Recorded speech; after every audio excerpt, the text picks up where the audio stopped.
Hi, I'm Professor Othmar Moser. And I'm Professor Klemendov.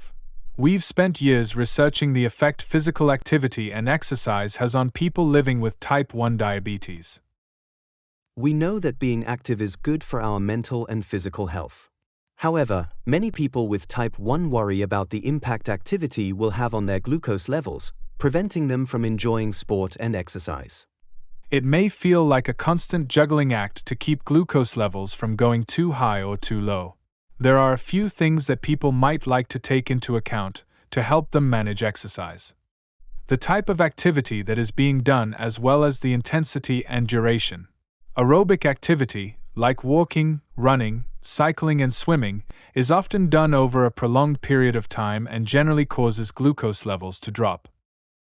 Mixed activities, like tennis, football, rugby, and basketball, which combines prolonged aerobic activity with bursts of high-intensity activity, generally keeps glucose levels more stable during the event. High-intensity, anaerobic activity, like weightlifting, karate and sprinting, are generally explosive and short in duration, can cause glucose levels to rise. Competitive sport or matches can also cause glucose to rise, compared to training sessions, due to the excitement and stress of the event. It is important to note that everyone is unique. Some people's glucose levels might respond to the same activities in a completely different way to others. The amount of active insulin in the body, or insulin on board, will also influence glucose levels.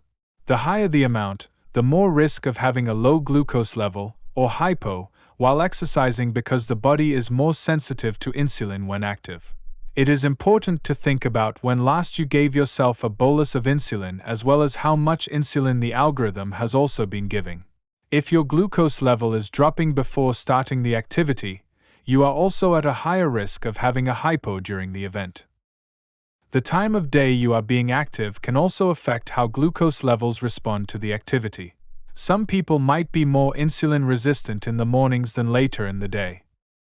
There are many other factors that influence glucose levels, even when doing the same sort of activity.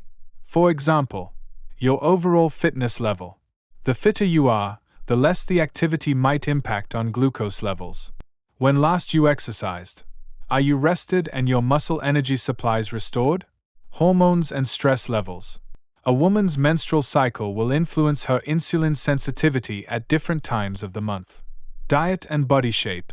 What someone has eaten that day as well as their body's fat and muscle composition will also influence how they respond to the activity.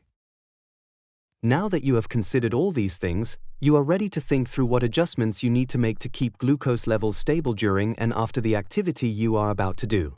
If the activity is planned, you are able to prepare ahead of time and adjust your insulin dose or the app settings before starting the activity.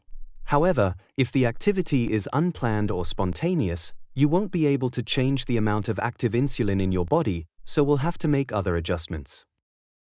For planned activity that could cause your glucose levels to drop, you can think about the following options. 1. Reducing the insulin bolus for meals and snacks eaten within 1 to 2 hours off the activity. You might also need to reduce the bolus if eating while active, such as when doing an all-day hike. Meals or snacks eaten directly after the exercise might also need less insulin than usual. 2. Setting ease off to start at least 1 hour before the activity. You should continue to use ease off during and after the event, if necessary. While ease off is running, the algorithm is more cautious.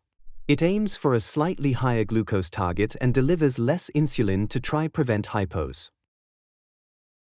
3. If ease off is not enough, you can also temporarily raise the personal glucose target in the settings menu of the app. This is the target glucose the algorithm is aiming to achieve. But please don't forget to put it back down afterwards. For planned activity that is expected to increase your glucose levels, you can think about 1. Starting boost when you begin the activity. While boost is running, the algorithm will be more responsive to high glucose levels, but will still stop insulin delivery if glucose levels are dropping. 2. You can also temporarily lower the personal glucose target, if appropriate. 3. Programming ease off after the event, if delayed hypos are an issue. For unplanned activity, you can consider 1. Immediately starting ease off if glucose levels are expected to drop.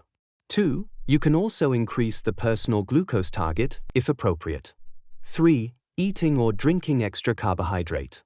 The amount needed will depend on the active insulin on board, glucose trends as well as the activity and its duration. It is worth taking small amounts of carbohydrate at a time, between 3 to 20 grams, depending on your current glucose level and overall glucose trends. You will need a larger amount of carbohydrate if your glucose levels are dropping fast and a smaller amount if they are dropping more slowly. If practical, you can enter any extra carbohydrates consumed in ad meal under hyperglycemia treatment. It's important to try keep a note of what exercise strategies you have used and how well they worked. It will help you learn more about how your body responds to the different activities you do. Please seek support from your diabetes team for further individualized exercise advice. That's all from us for now. Goodbye and don't forget to have fun being active.